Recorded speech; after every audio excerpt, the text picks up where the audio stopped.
নমস্কার দর্শক বন্ধু, আজ আলোচনা করব 2024-এর আগস্ট মাস তুলা রাশির জাতক জাতিকা এবং তুলা লগ্নের জাতক জাতিকাদের জন্য কেমন যেতে চলেছে। তুলা রাশির অধীনে জন্মগ্রহণকারী বা তুলা লগ্নের অধীনে জন্মগ্রহণকারী ব্যক্তি যদি আপনি হয়ে থাকেন, তাহলে এই আগস্ট মাস কিছুটা সতর্কতা অবলম্বন আপনাকে করতে হবে।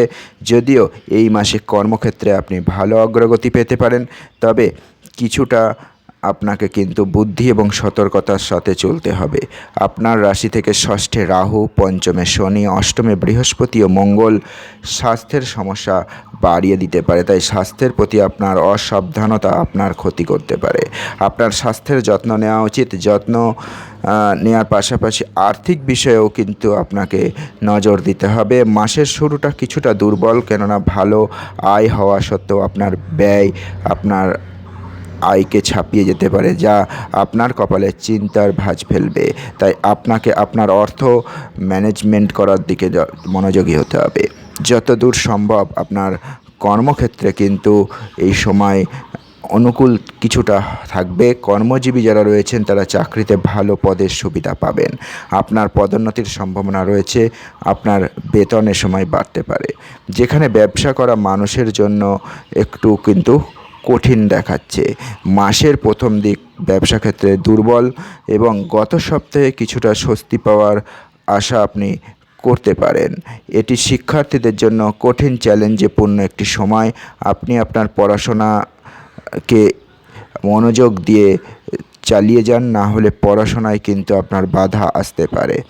প্রেমজ সম্পর্কে উত্থান পতন থাকবে এবং ভালোবাসা থাকলেও কিছুটা দ্বন্দ্ব, ঝগড়া এগুলো নিজেদের মধ্যে ঘটবে। বৈবাহিক সম্পর্কের ক্ষেত্রে আপনার ইনলজের কাছ থেকে, অর্থাৎ শ্বশুরবাড়ির লোকেদের থেকে সাবধান থাকতে হবে, কেননা তাদের আচরণ আপনার সম্পর্কের ওপর সরাসরি প্রভাব ফেলবে। পারিবারিক জীবনে কিছুটা সুখ শান্তি থাকবে, যা আপনাকে একটু মানসিক শান্তি দিতে পারে। জীবনের দৃষ্টিকোণ থেকে দেখলে দেখা যাচ্ছে যে মাঝারি ফলাফল এই আগস্ট মাসে আপনি পাবেন। আপনি যদি কাজ করেন তবে এই মাস আপনার পক্ষে অনুকূল, কারণ মাসের শুরুতে রবি আপনার দশমে উপস্থিত আপনার কর্মজীবনকে উজ্জ্বল করতে সাহায্য করবে।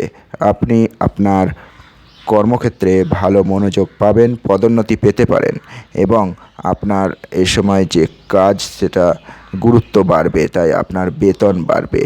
আপনার আত্মসম্মান এ সময় বৃদ্ধি পাবে। আপনার ঊর্ধ্বতনরা আপনার ওপর খুশি হবেন। আপনি তাদের আশীর্বাদের পাত্র হয়ে উঠবেন, যার কারণে চাকরিতে আপনার অবস্থান শক্তিশালী হবে। ষষ্ঠের অধিপতি দেবগুরু বৃহস্পতি মঙ্গলের সাথে অষ্টমে বসে থাকবে। এই পরিস্থিতির কারণে আপনার অতিরিক্ত আত্মবিশ্বাসী হওয়া কিন্তু অ্যাভয়েড করতে হবে, কারণ এটা আপনার ক্ষতি করতে পারে, চাকরিতে সমস্যা তৈরি করতে পারে।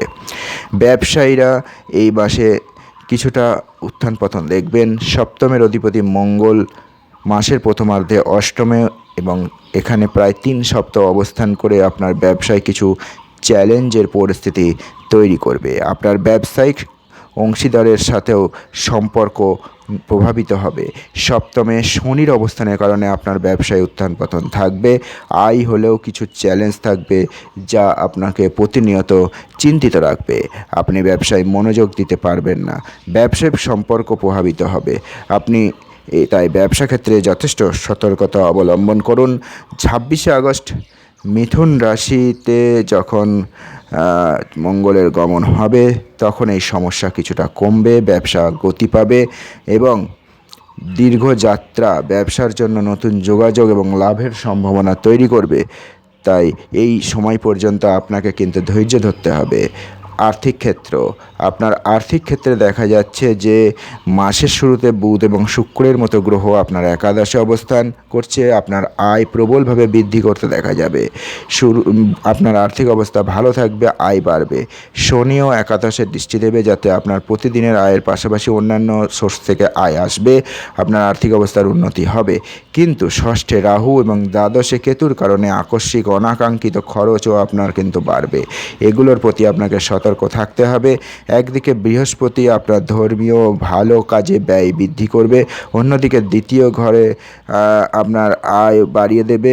তো পরিশ্রম করে আপনি লাভবান হবেন। চাকরিতে বেতন বৃদ্ধি আপনার আর্থিক সুবিধা বয়ে আনবে। মঙ্গল অষ্টমে বসে গোপন সূত্রে কিছু সম্পদ আসতে সাহায্য করবে। আপনার আর্থিক অবস্থা ধীরে ধীরে উন্নত হতে দেখা যাবে। 22শে আগস্ট বুধ রেট্রোগেড হওয়ায় দশম ঘরে প্রবেশ করবে এবং 25শে আগস্ট শুক্র দ্বাদশে চলে যাবে, যার কারণে ব্যয় বাড়তে শুরু করবে। তবে 16ই আগস্ট থেকে রবি কিন্তু আপনার আয় বৃদ্ধিতে সহায়ক হবে। অর্থাৎ বলা যায় যে আগস্ট মাসের শেষ সপ্তাহটা আপনার কিন্তু খরচ বৃদ্ধির দিকে আপনাকে সমস্যা তৈরি করবে। স্বাস্থ্যের দিক থেকে আপনাকে দেখা যাচ্ছে যে মঙ্গল বৃহস্পতি রাশিচক্রের শুরুতেই অষ্টমে উপস্থিত, রাহু ষষ্ঠে এবং শনি রেট্রোগ্রেড হয়ে পঞ্চমে থাকছে।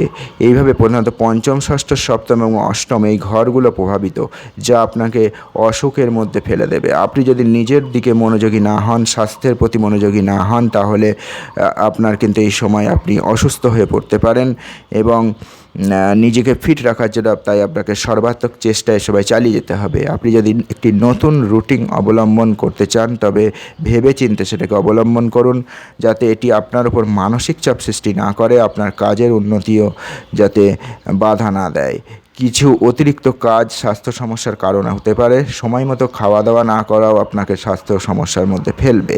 তাই আপনার খাদ্যাভ্যাসকে উন্নত করুন, আপনি তাহলে সুস্থ থাকবেন। আর স্বাস্থ্যের অবনতি ঘটতে থাকলে অবশ্যই চিকিৎসকের পরামর্শ নিন। প্রেম ও বিবাহ, যদি প্রেমজ সম্পর্কে দেখা যায় তাহলে মাসের শুরু অবশ্যই ভালো। বুধ এবং শুক্রের মতো গ্রহগুলো পঞ্চম ঘরে অবস্থান করছে, যার কারণে আপনার প্রেমের সম্পর্ক দ্রুত গতিতে চলতে থাকবে। আপনার সম্পর্কের মধ্যে প্রেম এবং রোমান্টিকতা বাড়বে, একে অপরের কাছাকাছি আপনারা আসবেন। প্রেমের সম্পর্ক বৃদ্ধির কারণে আপনার মনে শান্তি থাকবে, আপনি একে অপরের সাথে আরও বেশি সময় কাটাবেন। তবে রেট্রোগেড শনিও কিন্তু পঞ্চমে থাকবে, যা দেখাচ্ছে যে আপনাকে আপনার সম্পর্কের ক্ষেত্রে পরিণত, শৃঙ্খলাবদ্ধ এবং সৎ হতে হবে, অন্যথায় সম্পর্কের মধ্যে অশান্তি চলে আসবে। এবং আপনি শুক্র যদি 25শে আগস্ট দ্বাদশে চলে যায় এবং 22শে আগস্ট থেকে বুধ তার পূর্ববর্তী অবস্থায় অর্থাৎ দশম ঘরে ফিরে যায়, তাহলে দেখা যাচ্ছে যে শনি আপনার পঞ্চম ঘরে থাকছে বিপরীত অবস্থায়। এই অবস্থা কিন্তু তখন আপনার মধ্যে কিছুটা অসুবিধা বাড়াবে এবং কিছু বিষয়ে আপনার প্রিয়জনের সাথে আপনার বিরোধ এই সময় দেখা দেবে। তাই অবিবাহিতদের ক্ষেত্রে দেখা যাচ্ছে যে সপ্তম ঘরের অধিপতি মঙ্গল মাসের প্রথমার্ধ থেকে আপনার অষ্টমে থাকবে, যার কারণে জীবনসঙ্গীর প্রতি পুরো মনোযোগী থাকবে। জীবনসঙ্গীর পুরো মনোযোগ থাকবে তার পরিবারের দিকে। এই পরিস্থিতিতে তাদের উদাসীনতাও আপনাকে কিন্তু বিরক্ত করতে পারে। অর্থাৎ একদিকে যেমন আপনার দিক থেকে সমস্যা তৈরি হচ্ছে, অন্যদিকে আপনার পার্টনারের দিক থেকেও কিন্তু কিছুটা সমস্যা আসবে। যাই হোক, দেবগুরু বৃহস্পতির কৃপায় আপনি এই পরিস্থিতি সামলে নিতে পারবেন এবং খোলামেলা কথা বলে সমস্যার সমাধান আপনাদের মধ্যে ঘটে যাবে। শ্বশুরবাড়ির লোকজনের সঙ্গে ভালোবেসে কথা বললে আপনি পরিস্থিতি বুঝতে পারবেন এবং আপনার সম্পর্কের মধ্যে কোনো সমস্যা থাকলে তা ধীরে ধীরে দূর হবে। শনি রেট্রোগেড আপনার সপ্তমের দিকে দৃষ্টি দিচ্ছে, যাতে কোনো প্রকার তর্ক বিতর্ক বাড়তে দেবেন না, অন্যথায় এটা সম্পর্কের জন্য ক্ষতিকারক প্রমাণিত হতে পারে। মঙ্গল 26শে আগস্ট আপনার নবমে প্রবেশ করবে, তখন থেকে আপনার স্ত্রীর সাথে সম্পর্কের উন্নতি হবে এবং কোথাও দীর্ঘ ভ্রমণের একটা পরিকল্পনা আপনি করতে পারেন। পারিবারিক জীবনের জন্য কিন্তু এই আগস্ট মাস অনুকূল। দ্বিতীয়ের অধিপতি মঙ্গল অষ্টমে বসে নিজের ঘরে দৃষ্টি দিচ্ছে, কিন্তু তার সঙ্গে দেবগুরু বৃহস্পতিও রয়েছে, তিনিও আপনার দ্বিতীয় ঘরে দৃষ্টি দিচ্ছে, সেখান থেকে আপনার চতুর্থ ঘরেও দৃষ্টি দিচ্ছে। এইভাবে পারিবারিক জীবনের সমস্যা এই সময় কমবে, পারস্পরিক সমন্বয় উন্নত হবে। চতুর্থের অধিপতি শনি, যিনি পঞ্চমে অবস্থান করছেন, তাই আপনি বারবার আপনার পরিবারের ভালোর কথা ভাববেন। পরিবারের কল্যাণে কিছু নতুন কাজ আপনি করবেন এবং সেখানে আনন্দ পাবেন।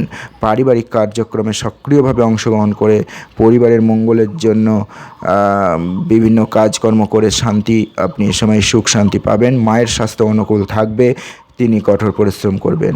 এবং 16ই আগস্ট সিংহ রাশিতে শক্তিশালী হবে রবি, তবে আপনার পিতার স্বাস্থ্য ক্ষতিগ্রস্ত হতে পারে, আপনাকে তার স্বাস্থ্যের দিকে যত্ন নিতে হবে। প্রতিকার হিসাবে বলা যায় যে আপনি বৃহস্পতিবার গরুকে গুড় এবং ছোলার ডাল খাওয়াতে পারেন। ভিডিওটি যদি ভালো লাগে অবশ্যই লাইক ও শেয়ার করবেন এবং চ্যানেলটিকে যদি এখনও সাবস্ক্রাইব না করে থাকেন সাবস্ক্রাইব করতে ভুলবেন না।